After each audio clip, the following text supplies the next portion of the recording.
Bonjour à toutes et bonjour à tous. Peu d'un an déjà que le coronavirus a ravi la vedette à toute actualité. Alors qu'on espérait s'en débarrasser, le virus semble ne pas dire son dernier mot. Ces variants assurent la relève et se font plus dangereux que leurs génitrices. Faut-il désormais se résigner à faire avec? Ou faut-il espérer qu'avec les toutes dernières mesures, les mesures qui sont prises ci et là et qui n'ont pu permettre jusqu'ici d'en finir avec le virus, finissent par porter? Docteur Célestin Alexis Aguissi, praticien hospitalier au centre hospitalier universitaire Bichat à Paris 18e où il est en disponibilité, spécialiste de médecine d'urgence, chercheur en santé publique avec un PhD en cours en santé publique à Paris-Sorbonne. C'est avec lui que nous en parlons. Bonjour docteur Aguissi, merci encore d'être là pour nos téléspectateurs.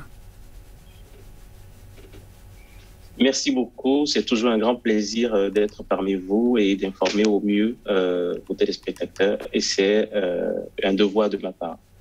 Avec le coronavirus et ses variants, nous semblons être dans un piège sans fin. Docteur Aguissi, est-ce qu'on peut espérer s'en sortir? Le piège sans fin est un livre qu'on a tous lu quand on était au collège ou au lycée.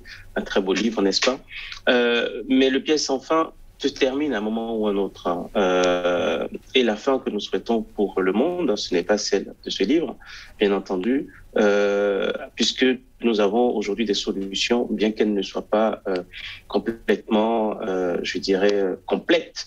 Elles sont en tout cas nécessaires à mettre en œuvre, et c'est la vaccination, les gestes barrières, la prise en charge des patients dans les hôpitaux adaptés.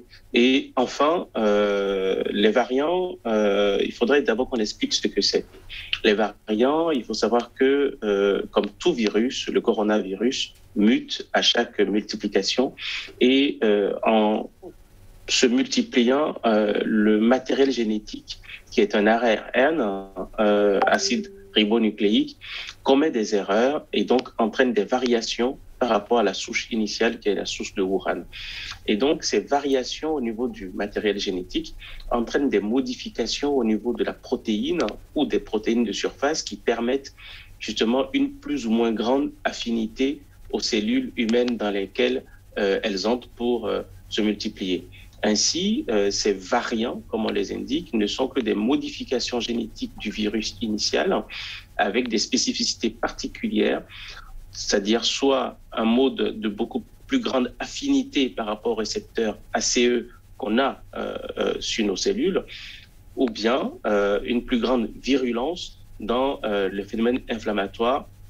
Ainsi donc, si le virus est plus affin, c'est-à-dire qu'il se colle, il arrive à entrer plus facilement dans la cellule, il y a donc une plus grande contagiosité, ce qui permet de comprendre aujourd'hui la plus grande diffusion de certains virus, de certains variants dans la population, comme le virus Delta qui vient de l'Inde, qui est beaucoup plus affin, il est beaucoup plus répandu parce qu'il arrive à s'accrocher de manière beaucoup plus solide au récepteur ACE de l'angine de conversion de l'angiotensine, qui est le récepteur par lequel il entre dans les cellules.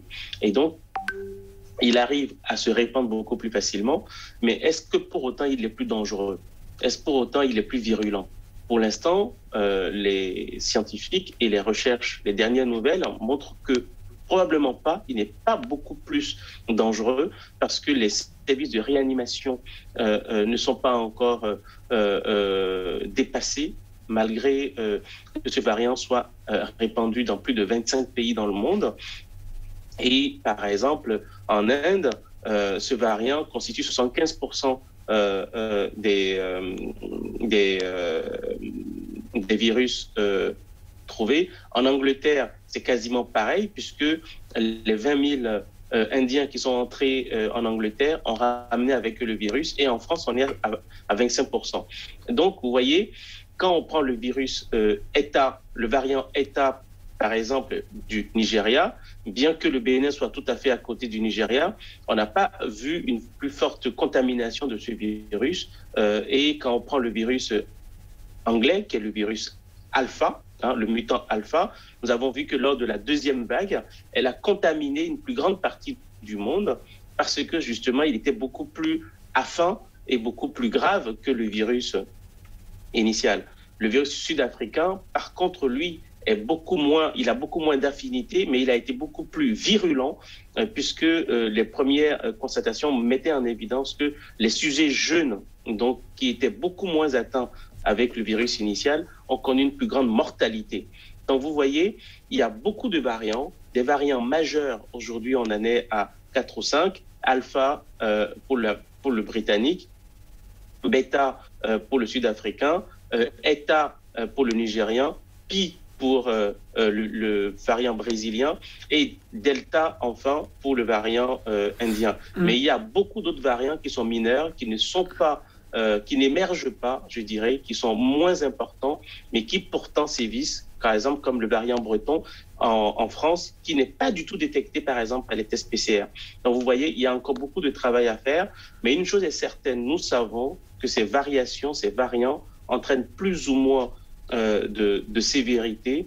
Et une chose aussi est certaine, aujourd'hui, avec les dernières études, le variant Delta répond relativement bien à la vaccination, même si il arrive à contourner le système immunitaire et à le rendre inefficient. La vaccination fonctionne sur beaucoup de variants. Et ça, c'est plutôt une très bonne nouvelle. Docteur Agbessi, est-ce que tous ces variants qui arrivent ne traduisent pas la vulnérabilité du système d'immunisation que nous avons mis en place, qui ont été donc mis en place dans les pays, vaccination, gestes barrières, des frontières qui se ferment, et pourtant ça continue de circuler, ça continue de se multiplier?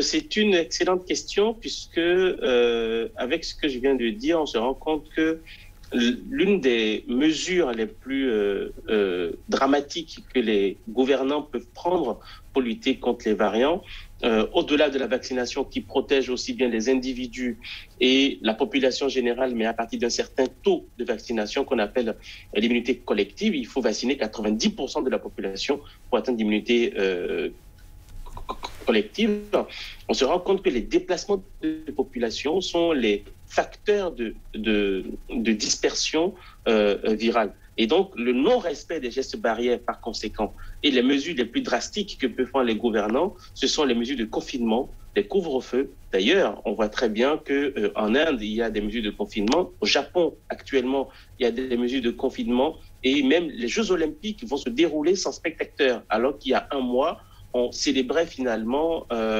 en tout cas, on avait espéré enfin que les Jeux olympiques se déroulent avec des spectateurs. L'Euro se déroule avec des spectateurs. L'Espagne vient de confirmer une régression des libertés publiques en redonnant une nouvelle, un nouveau tour de vis, en confinant certaines zones où le variant Delta est en train de prendre pied.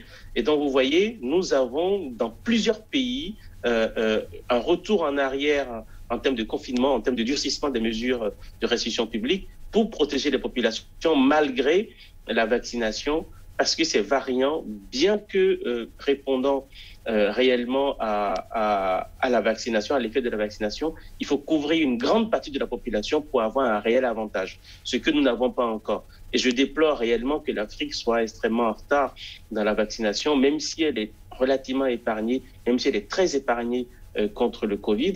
On ne peut pas, il me semble, faire l'économie de la vaccination dans les pays africains parce que l'Afrique est en train la courbe des maladies vectorielles vient de croiser et même est en train de dépasser, enfin, la courbe des maladies métaboliques est en train de dépasser la courbe des maladies vectorielles. Nous sommes un continent qui est en train d'avoir des maladies de pays riches, hypertension artérielle, diabète, cancer, tout en restant relativement pauvres. Or, ce sont finalement ces patients qui sont les plus atteintes et qui ont un plus fort taux de mortalité face aux maladies.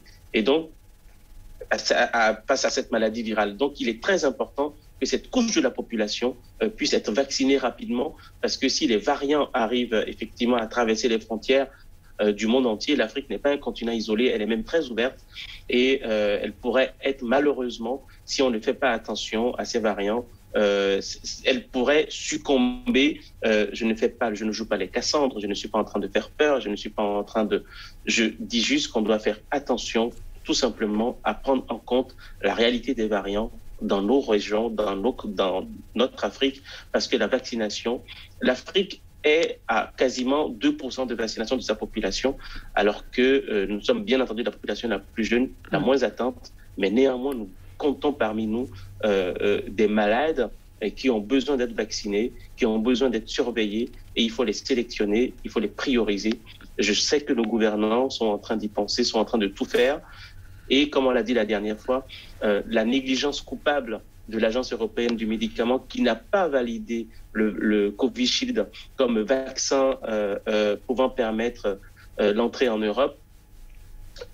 Aujourd'hui, on se rend compte qu'il y a quand même 7 pays européens, la Suède, la Finlande, le Portugal, l'Espagne et la France aussi, suivra probablement l'Allemagne, qui ont validé le Covishield comme vaccin permettant de voyager en Europe.